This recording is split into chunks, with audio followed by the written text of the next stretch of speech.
Hi, my name is Paula Deshaies. I was diagnosed at the age of 39 with stage 2 triple negative breast cancer in my right breast and stage 1 triple negative breast cancer in my left breast. I had 16 chemo treatments, 2 blood transfusions, 25 rounds of radiation, a double mastectomy December 13th of 2021, 2 emergent surgeries. One, I developed a wound and the tissue expander needed to be removed. They thought I had a skin infection and I did not. And then the second expander I rejected on my 40th birthday and that was removed.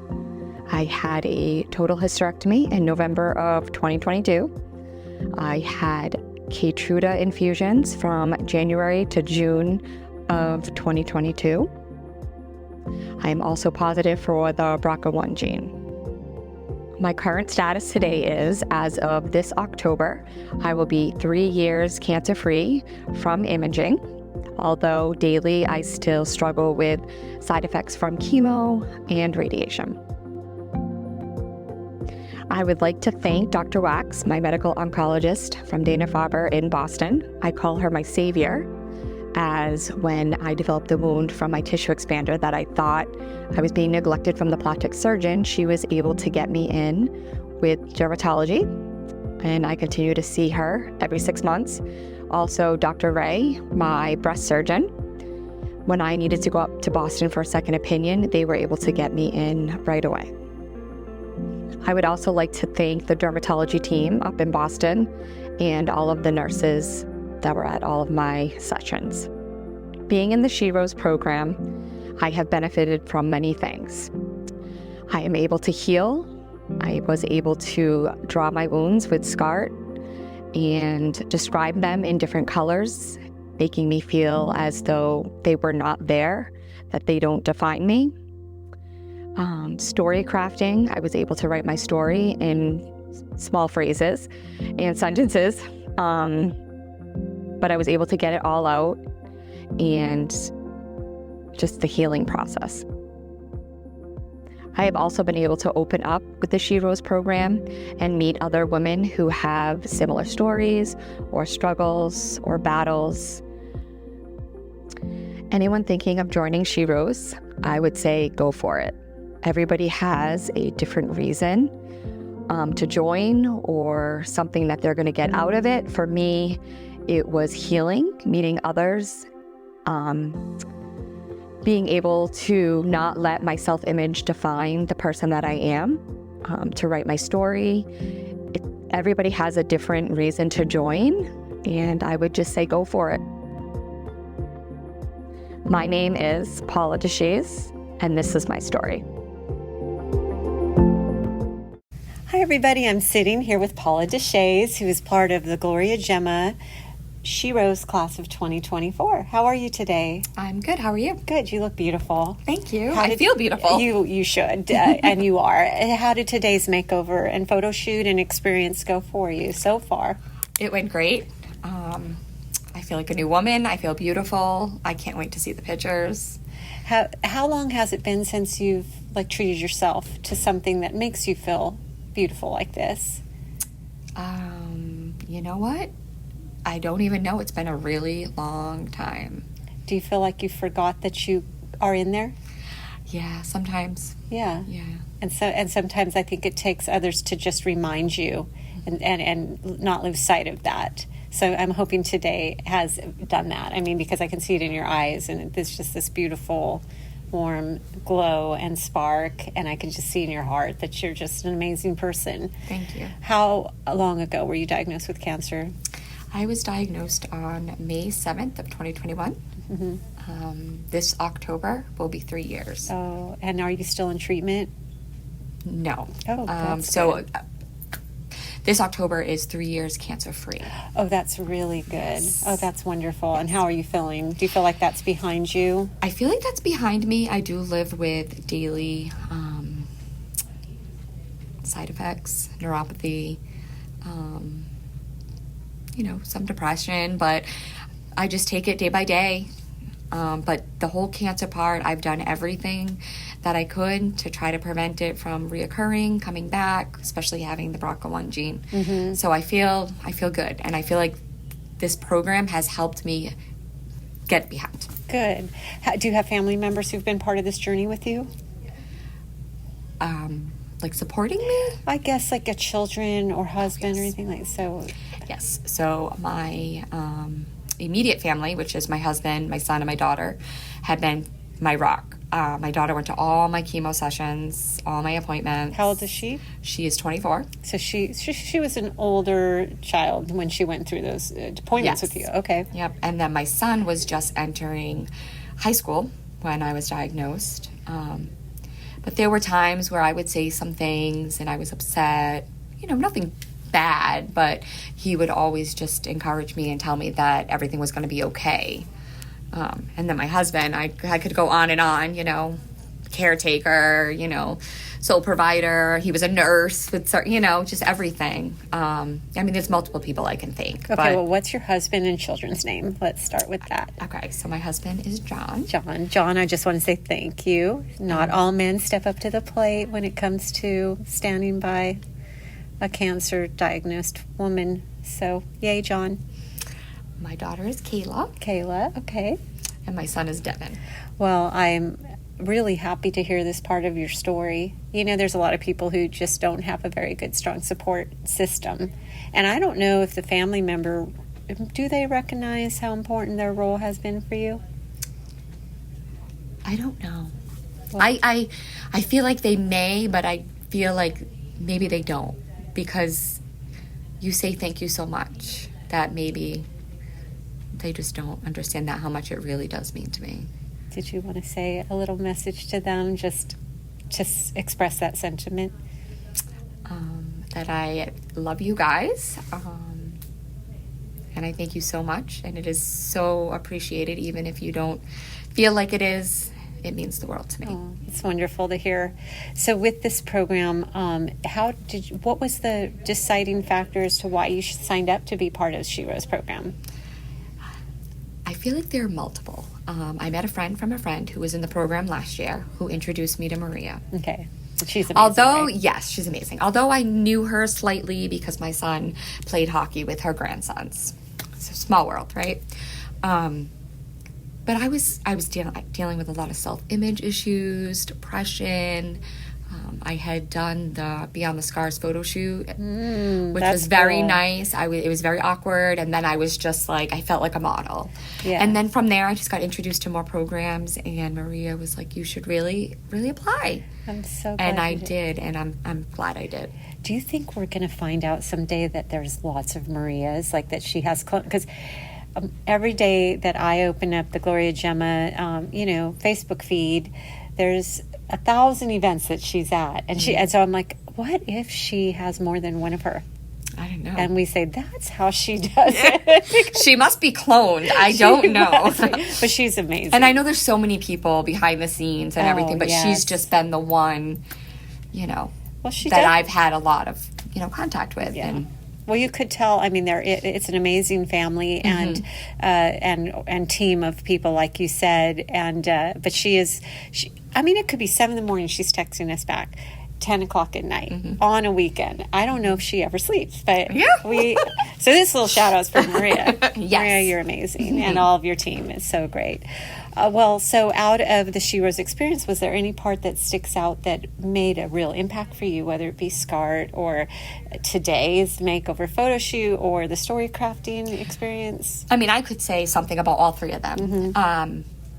I loved SCART. It was a little bit hard, but drawing my scars and then describing them in colors, it just made me realize that my image and what I've gone through does not define who I am. And that really, really helped me get over that depression and that, this shirt, that shirt, I don't have any breast. And that really, really helped me there. I would say that was, my favorite part.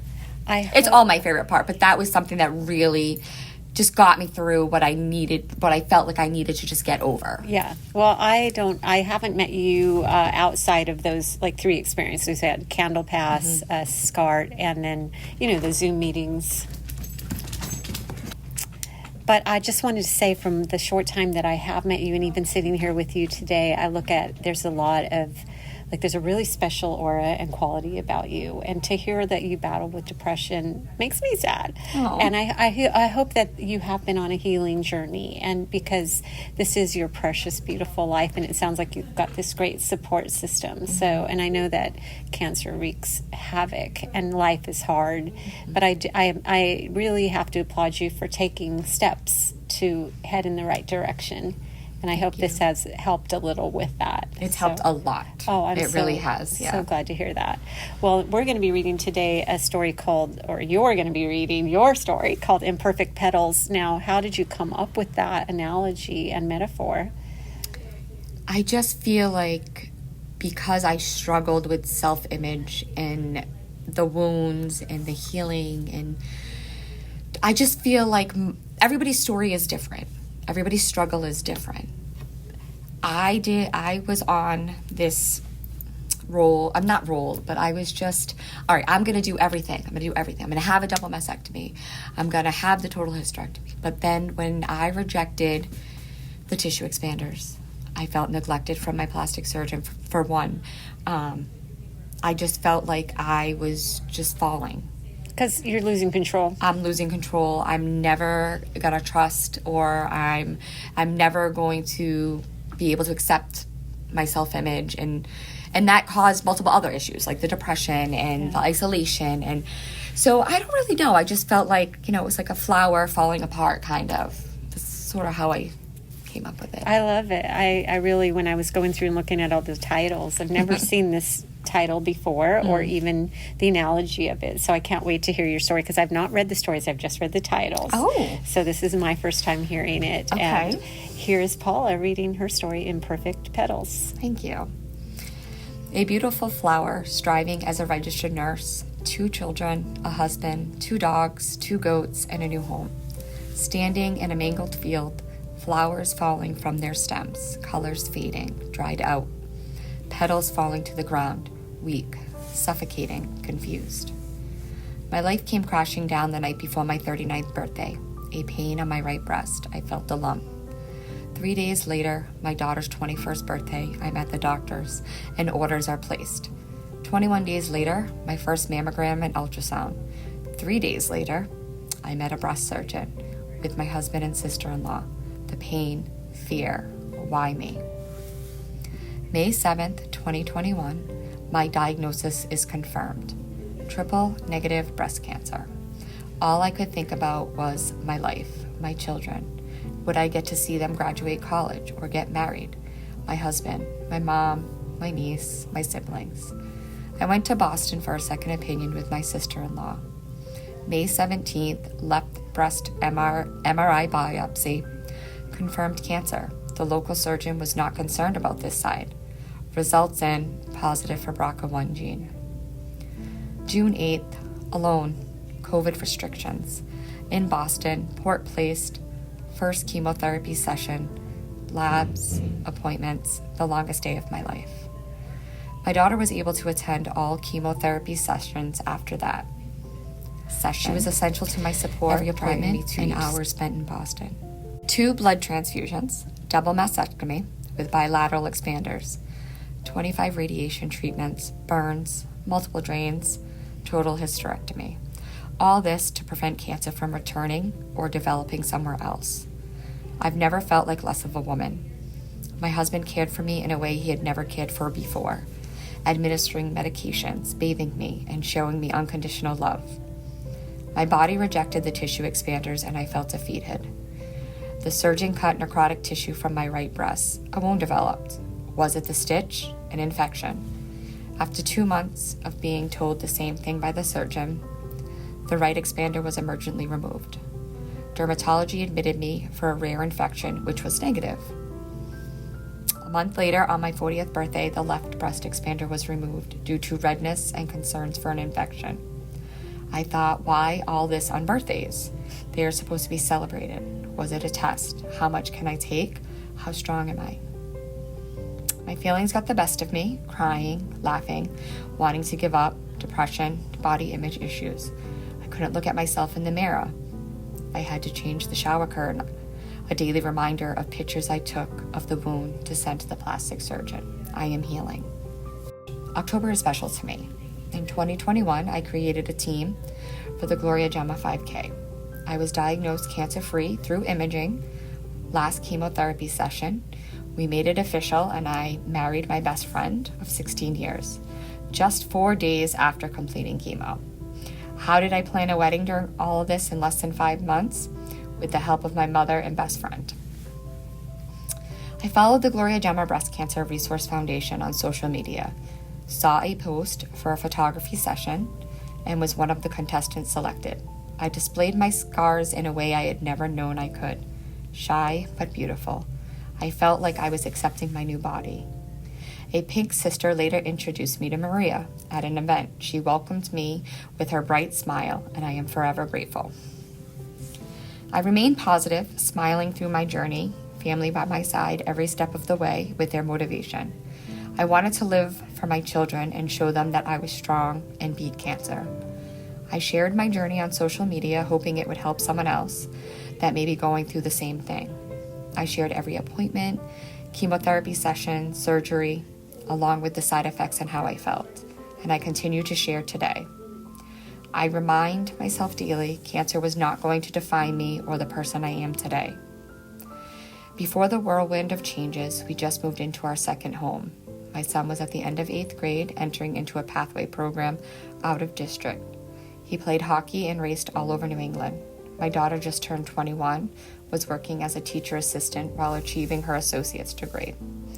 I worked full-time as a registered nurse in a community health clinic. My days off were spent with my niece, dinner dates, camping, traveling. Cancer did not stop me. Time with family and friends is something I value. My circle has always been small. My husband and I have come to accept that family is not always family. Sometimes less is best. Life is short, time is precious. Don't take anything for granted because you don't know what tomorrow will bring. The wisdom I have gained in the past 3 years since diagnosis is that I am healing now. My appearance does not define me. The scars were made to be a part of me, and I am stronger, living and smiling. I am making pink sister friends that will last forever. I grow like a flower, reblooming more each day, stronger, standing tall, blowing in the wind, showing the world that imperfect petals have their own story to share. I am a daughter, a sister, a mom, a wife, an aunt, a best friend, a nurse, a living human being, just trying to enjoy life. That's beautiful. And I picture, Thank you. I'm trying to imagine the kind of flower you're describing. Can you picture an ugly flower? Like, I was thinking through flowers, going, gosh, they're all so beautiful and all so unique. And so what just makes that imperfect in your head? Because I think you're describing more of a perfect flower in my head. It's really hard because when you start, it is like, how do you see a flower? But it's almost like a dying flower. A flower that's not been fed water. So maybe that's how your story, maybe that was paragraph 1. Yes. But final paragraph is for sure this beautiful, perfect flower. And we have to pick an image for the magazine. Do you have a flower in mind that when you say flower, or do you picture a lot of flowers, lots of different kinds? What comes to your head? It could be anything. I mean, a sunflower, that kind of has a lot of meaning for me. Me, my daughter, my mother got our first tattoos, and we each got a different kind of sunflower. I mean, it's always been one of my favorites. Okay, well, if you happen to see a sunflower in that magazine, you'll know where that came from. Okay. Well, thank you so much for being part of this experience. Thank you for allowing me to be part of this. Oh, you've ventured an amazing group of sisterhood women that I think have a lot to give to this community and to the world. And I appreciate you opening up and sharing with others. Thank you. Thank you, hon.